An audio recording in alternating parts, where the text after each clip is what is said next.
اعوذ باللہ من الشیطان الرجیم بسم اللہ الرحمن الرحیم۔ تمام اہل اسلام و اہل ایمان کو شب برات کی عید مبارک ہو۔ اس عید کو نیمہ شعبان کا نام دیا گیا ہے، یعنی شعبان کے مہینے کی نصف تاریخ والی عید۔ یہ نہایت ہی بابرکت ہے اور یہ رات خاص طور پر عبادت کی رات ہے۔ اس رات کو تمام مسلمین شب بیداری کر کے خدا کو یاد کریں تاکہ ان کی دعائیں اور ان کی پریشانیاں حل ہو سکیں، دعائیں قبول ہوں اور پریشانیاں حل ہو جائیں۔ خاص طور پر یہ جو عید ہے، آج کی رات ہے، یہ شب قدر کے مقابلے کی رات ہے۔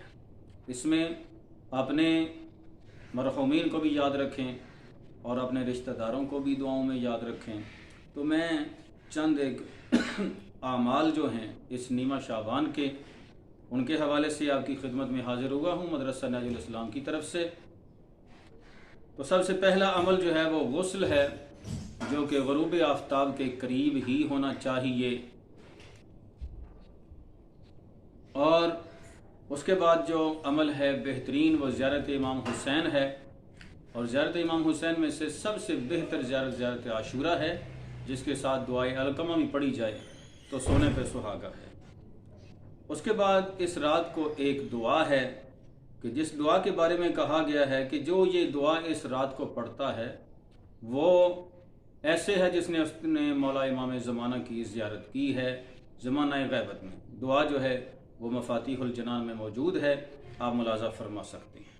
اس کے بعد دعائے امام جعفر صادق علیہ السلام ہے، یعنی وہ دعا کہ جو چھٹے امام اس رات کو پڑھا کرتے تھے، ایک وہ دعا ہے، اور ایک دعا وہ ہے کہ جو خود رسول کائنات پڑھتے تھے، جو مفاتیح الجنان میں نیمہ شعبان کے اعمال میں موجود ہے۔ اس کے بعد 2 رکعت نماز ہے کہ جس میں پہلی رکعت میں سورہ توحید ہے، پہلی رکعت میں سورۃ الفاتحہ کے بعد سورہ کافرون ہے، اور دوسری رکعت میں سورہ فاتحہ کے بعد ایک دفعہ سورہ توحید یعنی قل هو اللہ احد والی سورہ اخلاص، اور باقی یہ نماز صبح کی طرح ہی پڑھنی ہے۔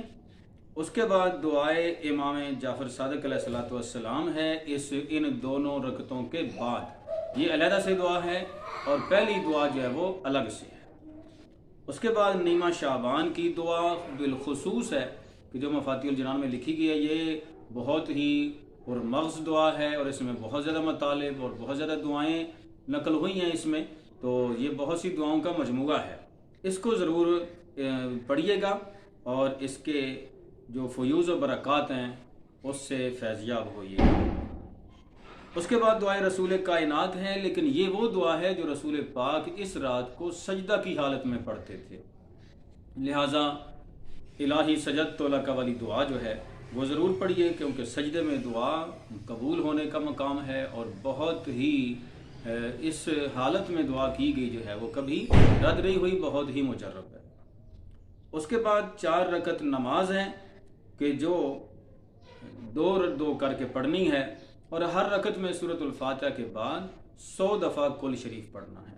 آپ کی مرضی ہے تو پہلی والی 2 رکعت پڑھ لیں اور ساتھ کچھ قضائیں پڑھ لیں، اور اس کی آپ کی مرضی ہے کہ قضائیں اگر نہ پڑھیں تو یہ 4 رکعت نماز جس میں 100 مرتبہ ہر رکعت میں کل شریف ہے وہ پڑھ لیں، لیکن اس کا جو اجر و ثواب ہے وہ بہت ہی زیادہ ہے۔ آپ اس کے بعد یہ مروی ہے، روایت ہے کہ اگر ان 4 رکعتوں کے بعد کوئی بھی اگر انسان حاجت طلب کرتا ہے تو وہ ضرور پوری ہوگی، بشرطے کہ وہ حرام چیز کی حاجت نہ ہو۔ تو اللہ تبارک و تعالیٰ آپ کی توفیقات میں اضافہ فرمائے، ہمیں بھی مدرسہ نہج الاسلام کی تمام تر ارکان جتنے بھی ہیں اور کابینہ ہے ان کو بھی دعا میں یاد رکھیں اور خود بھی دعاؤں کو کریں۔